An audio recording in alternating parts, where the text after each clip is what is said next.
Hi guys, welcome to another episode of Two Guys Just Doing Board Games on a Weekend. Title to follow. Title to follow. Let's do it. My name's Hans. I'm with Mr. Store. We are very excited today as we did a gameplay video of Coatl. This is the latest game from Synapses Games. Guys brought you Crazy Tower. Crazy Tower, yes. And Incubation. And Incubation. So, this one is super nice. The reason why we're very excited is because a few days ago it trended to #1 on the hotness of BGG. Z Garcia also gave it a 9 out of 10 on his Dice Tower review.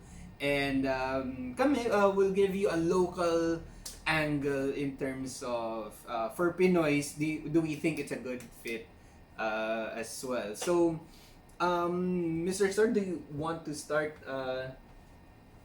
so far? I think the biggest eye attention grabber here is the components. Yes. So, this is in the vein of games, if you're familiar with things like Splendor or essentially Spice Road, or actually closest niya is Reef, where you have contracts. In this game, it's prophecy cards. Basically, you're collecting a bunch of pieces or colors, and then if you have those colors, you get points, and whoever has the most points, that's the winner. The difference is here, yung colors that you're collecting, they have to be arranged in a certain pattern. So, dun dumalabas yung toy factor niya because you're actually building a Coatl, which is a feathered snake. There you go. Pag nabuo mo siya, it's fun to play with. Components are very high quality, very durable. Like, you can't crush it. It's very hard to destroy, so you don't have to worry about that. The only other component na maisip ko would be thicker than this would be the reef pieces, but this is very durable as well. Very colorful din siya. So yeah, yun yung pinakamalaking draw factor niya. The cards, linen, very good. The bags are extremely nice, this one. I have to give a shout out for, this is the game board. This is where you place the pieces when you're playing, but afterwards you flip it over, it becomes the scoreboard. So no need to take out a phone or a paper. Yes. Doon kayo magsuscore because some games na may scoring that goes na may marami kayong i-check na cards kung ano yung magsuscore. Wala silang way to keep track, so you have to like write on your phone or something. This one, thank goodness they thought na okay, dun na. And it's very efficient kasi less technically, sure, you double printed, but it takes up less space, especially on the table. On the box, you need less cardboard material. Plus yung scoring marker mo is also a piece. Is just a piece. Yes. The boards are color coded to the players. Just take a piece of your that corresponds to your player board, and then pwede ka na mag-score. So very efficient sila doon. Those little touches, sobrang ginhawa sa buhay ng paglalaro. For me also, one thing you will notice here on the top, the other side of the card is also the same requirement na nakalagay. So whether you're handling the cards this way or naka-splay kang ganun, it's super easy. Whether tignan mo sa side or tignan mo paakyat, kahit na nakatakip, you can actually see the combos that you need. So, lapit ko para makita ninyo. I guess that's for when you're playing with multiple people. Yes. Tapos the cards are just on display. Hindi mo kailangan kunin yung card. Because you can view it and even when it's not face up, right face up sa'yo. Art-wise, yung art ng cards, they are repeating. May, like the yellows, they'll have the same art. The blue cards, yung blue prophecy cards will have the same art. But the art itself is quite nice. I like the card back. ako gusto ko yung art style niya. So, that's a personal preference. It's not too cartoony. It's also not too realistic, but alam mo yun, parang siyang comics eh. Yeah, so that's components and art. How about your take on gameplay? Gameplay, actually I really enjoyed it. It feels it feels the same gameplay as other set collection games, but then because of the tweaks of the arrangement, the order, and just because of the components, the toy factor, it still feels different. So it's not something that when you try to learn, it forces something new on you. You start off with a very familiar mechanic. On your turn, do one thing. Either take pieces from the board, take cards, or build your Coatl. So it's very simple. Just do one thing out of the three. I pretty much enjoy trying to chain the cards to get the most points as much as possible. Because each Coatl, let's say for example this Coatl here, can fulfill up to 4 scoring opportunities. And you don't need to put all 4 scoring cards, or you don't need to declare all 4 scoring cards at the start. So once you start to build your Coatl, you can add 1 card lang, and then afterwards just keep adding more depending on how the turn goes. There's a lot of tactics involved simply because other players can take from the supply board, and if you notice here on the supply board, there are only a number of slots there. It won't refill until it's empty. So that forces you into a weird position where you have a max number of pieces on your board because you can only have 8 pieces at a certain point in time, and yet there's nothing that you can take from the supply, and then you don't want to build your Coatl because sometimes the cards will counter each other. Like one card would say, like this one, no blacks. Parang ganon. So it's very tight. Really enjoyed it. I was so surprised na super easy to pick up, but then the economy is hard to understand. Yeah, I'm still trying. So if we finished a game, Yeah. I'm actually eager to play another game because may gusto kong i-try out na strategy. But what I like about the game itself is it actually says it plays 1 to 4. So there's a Solo mode, yes. Solo mode for people who can't go out right now, which is most of us. You can still get it until such a time na pwede na magkita-kita ulit. But in the meanwhile, pwede mo siyang laruin kasi may solo siya. Yung target niya, I would say, it's an advanced game for families. Medyo, when you think, again, it's very simple lang naman. You're just chaining up colors to fit a pattern. But which cards or paano siya magkakabit-kabit, yun yung mas challenging part. Unlike other games, say Century Spice Road, fill a contract and you're done. Dito, fill a contract, wait, may katutong yan. You can add more. Yes, so like this one, if makabit ko siya red, as a green, red, gusto ko siyang ikabit ideally to something like this na merong green, black.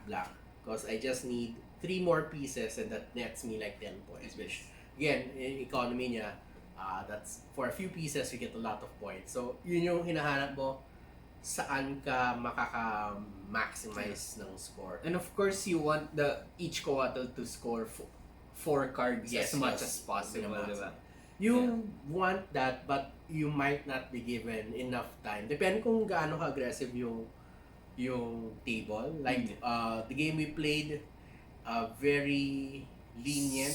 Like, we're trying to, how many pieces can I put in one Coatl para ma-maximize yung Lahat. lahat ng cards ko. Ay, And then ginagawa biglang lang. nag-end. Kaya nakita ko, ay, matatapos na kapag ginawa ni Hans yan. So, ito, ako natatapos para lamang ako sa turns.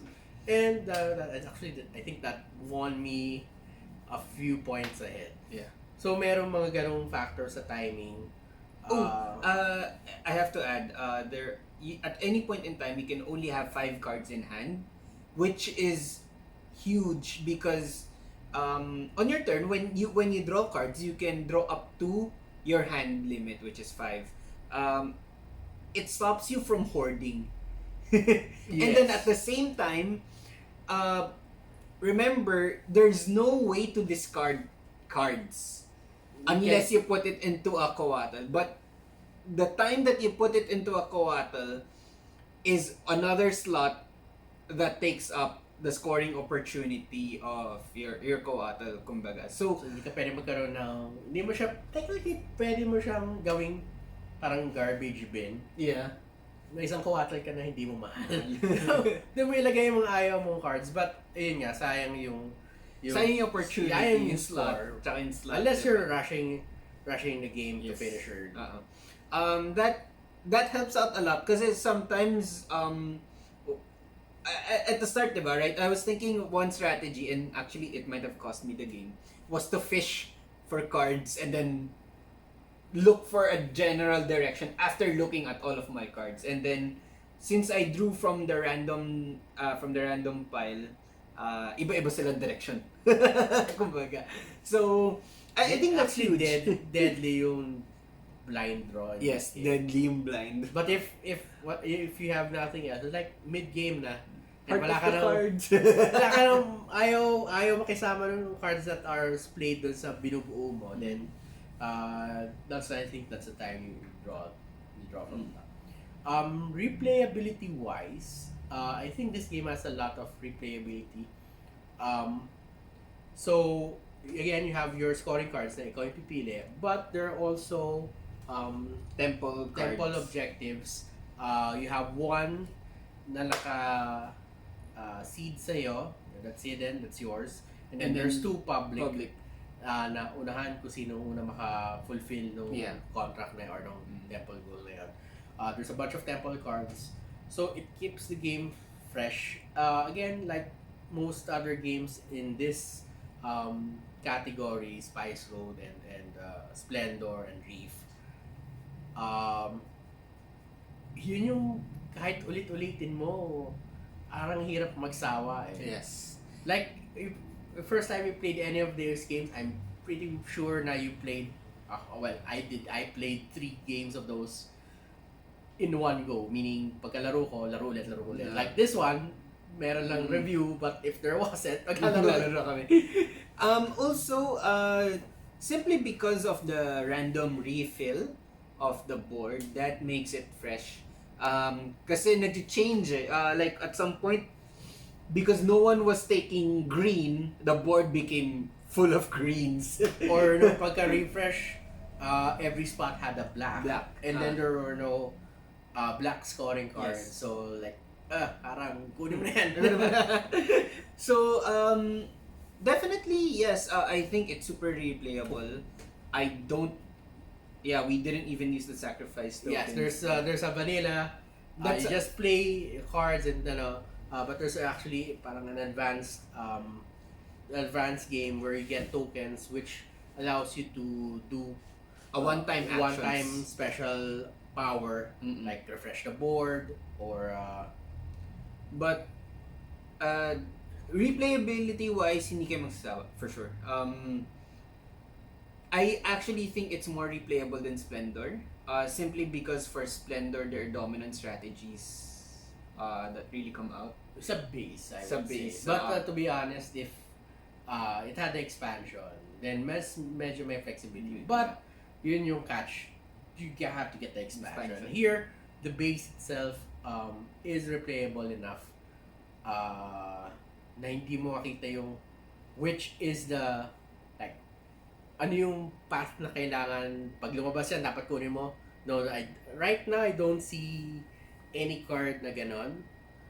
Simply because it's dependent on ano yung nakalabas na resources, ano yung hidden agenda mo, plus what you were seeded sa beginning. So, there's a lot of varying factors sa beginning, sa setup pa lang, that doesn't allow And for just one. Because each scoring card is not as important, because the goal is you cluster the scoring cards together to multiply the effect, diba? So there's not one dominant scoring card na pag lumabas siya, auto-pick. It becomes auto-pick if there are like 2 or 3 of them na magkakasama sa isang group na as many red, as many blue, and then red-blue together. Those are the types na you would auto-pick nga. Yeah, I guess. Diba? So, but for example, like, you see a scoring card na may, there are cards like this one. It says 6 points. You need 2 blacks and 3 greens. But it doesn't feel big. Like, if it came out, auto-pick ba siya? Like, you're not sure. It really depends on other things. Pero kailan siya lumabas? Bas. Like, I opened, this was one of my starting cards. So, I built towards it. But, kung later siya lumabas, medyo mahirap yung full condition because most of the other scoring cards forces you to have varying patterns. So, hindi mahirap yung kabit-kabit yung same color na ganun ka-chain. So, do I think it's good for Filipinos, especially the average Filipino gamer, no? It's good for families, especially if you want to teach them about pattern recognition and math. I would say maybe 10 years old and above, kakayanin na, with guidance from the parents. To adults, of course, yes. Hindi siya pambata lang. Like, we enjoyed it. Although we are kids at heart. And I think it's a good game to have in your collection as a gateway plus type game. The thing for me that I might even prioritize this as a way to attract people into the hobby is simply because of the components, the toy factor. Malaking bagay talaga siya na even people who see you playing would get interested, would start to watch, and then if they watch, because the rules are simple, maintindihan mo rin on what's happening. Like, you might not understand 100%, but you're like 60-70% of the way, which is like, get parts, build a Coatl. If you're a gamer, you see someone playing this, sumilip ka sa table, like, it takes a couple of minutes, okay, may pattern, binubuo niya yung pattern, Score may points. Gamers, easy peasy. This would be an upgrade from yung mga minention namin earlier. Honestly, for families, this would be also an upgrade. But maybe after mga Sushi Go after Party. Sushi Go Party and Ticket to Ride. Ticket to Ride, yeah. So, hindi ko siya bibigay na, ito yung first mo. If I was the one, if Mr. Store was recommending. I wouldn't immediately throw this towards a family. But if that family already has Ticket to Ride, or Sushi Go, or even Splendor, or Catan, this would be a great addition to level up your gaming simply because nga mas maraming mas matagal ang onti yung iisipin mo ano yung dapat kong gawin. But again, it's that type of game na it rewards you for planning ahead, considering say sulit na to, or I'll stick to this kasi 6 points, or no, I'll do that. So yun yung ano niya. Would this be the first? Again, if ako ngayon, no, I would still start with Sushi Go Party, or Ticket to Ride, or Splendor, or Catan. But if the family already has that and they enjoy playing that, this would be next on the line dun sa lists nila. Um, I would I would even recommend this first over Azul, simply because Azul has a weird scoring mechanic. Wait, And which Azul? Azul the base? first one, yeah. So do I feel that in that space in the Gateway Wars, definitely it deserves a spot. It deserves a spot in your collection. Hindi ko kasi pinag-isipan ko pa kung Nandun na siya sa ano eh. nan, Nandun siya sa upper echelon ng eh. Gateway Wars for sure. In terms of depth of game. Yes. And this is just Pero from hindi pa our siya- first impressions. Pero hindi pa siya lalabas, hindi pa siya heavy Yeah. or not even medium. Mm. Doon pa rin siya, but nandun siya sa, kung may listing, somebody will eventually make that video. Most likely kami. The Gateway Wars. Do I think it deserves a spot in your collection? For me, if I were to rank it 0 to 5, I would give it a good 4.5 over 5. Honestly, I enjoyed this over Azul. And I think it's well positioned. MSRP pala, sorry, is about 2,200. So that's about the same as Azul, no, not Ticket to Ride, Splendor, and Camel Up. So yeah, I would give it a 4.5 over 5. Everything looks good. Components wise, I feel na hindi ka like yung mga ganitong karaming plastic pieces, feel ko nasa mga $50 usually, pero ito nasa 40. And I think there's a lot of gameplay inside it for that amount. Ako, I would also give it a 4. Components, gameplay, Andun lahat eh. nandun yung hinahanap ko for that price point at 2.2. I don't feel like masyadong mahal or sobrang konti naman yung laman niya. It's not justified at 2.2. But more than that, galing na kasi ako from Splendor, from Century Spice, from Reef, from Pavilion. This is a nice next stop on that road. I'll still play the older titles, but this one is intriguing kasi nga yung how And it's more visual eh. It's more visual. How do you maximize yung pattern or which cards we're still in that phase of trying to break the game. Well, I'm trying to break it if there is a break. So yeah, I really enjoyed it. And ayun nga, there were tokens, there were other options na we could have taken, but hindi pa. So this could open the game more if we explore it. But as of now, vanilla pa lang, masaya na siya eh. Yeah. It's a very tight game, I think. Everything that limits resources in a set collection game is a delicate balance. Like, gusto ko mag-hoard ng cards? No, you can't. Gusto ko mag-hoard ng pieces? No, you can't. You only have 8 spots. And that has to, kailangan may head, may tail, may body. And one of the cards. Diba? So, definitely, watch out for it. We are releasing it on September 22. I will try to do in a few days. In a few days. Worldwide release was 17. We are releasing on the 22. Again, price is at 2,200. Definitely get it.